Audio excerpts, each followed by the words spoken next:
Hello and welcome to the Inside Track. My name is Kyle Caldwell and I'm Deputy Editor of Money Observer. Today I'm joined by Mike Fox, Fund Manager of the Royal London Sustainable World Trust. Mike, thank you for coming in today. Thank you. So to begin with, Mike, I was hoping that you could run through what you've been doing recently in the portfolio in terms of activity. So one of the areas that we've been most active in recently is healthcare. So we think healthcare is a really fascinating industry because it would seem no matter how much money we put into healthcare systems that the same result comes out, i.e. a more inefficient system. We think through better diagnosis and we think through more specialised treatments there is a huge opportunity to improve the healthcare system. So we've been investing in companies like Philips that do patient monitoring and Illumina, which is at the forefront of genetics to play into this trend. What other trends have you been playing, say, for a long time now?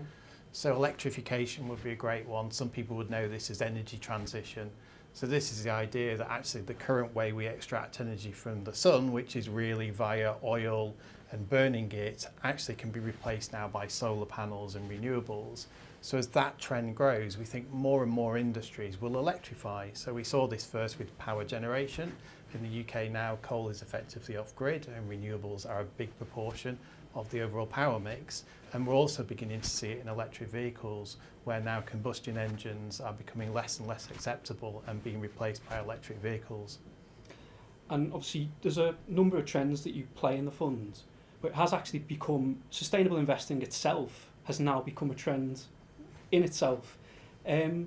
Why do you think there has been this sudden sea change where investors have now realised that it's no longer a case of them putting principles before profits when it comes to investing in a sustainable way?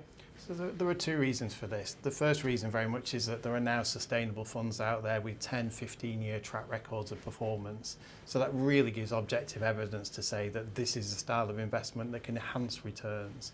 And then secondly, sustainability is a broader societal concept. It's all around us.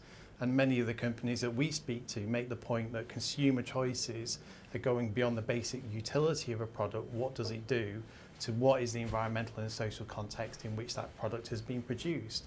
So in an investment context, that means investing sustainably, and that obviously fits very much into what we do. Is it largely being driven by millennials? I think that's a big part of it. I think that it's also older generations who are looking to hand their wealth down to younger generations as well. They certainly find that their children have different principles and beliefs that they had. So I think it's a combination between millennials and older generations handing their wealth down.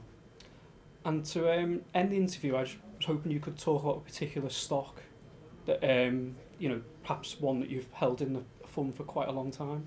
Yeah, so a stock like AstraZeneca would be a great example. So at the time of Brexit, when there's naturally a more downbeat view on the UK, AstraZeneca is a world leader in next generation medicine.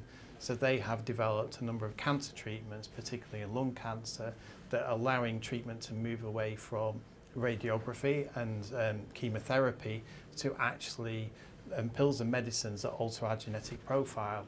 And as a company based in the UK, it's a global world leader in next generation medicine. Mike, thank you very much for your time. Thank you.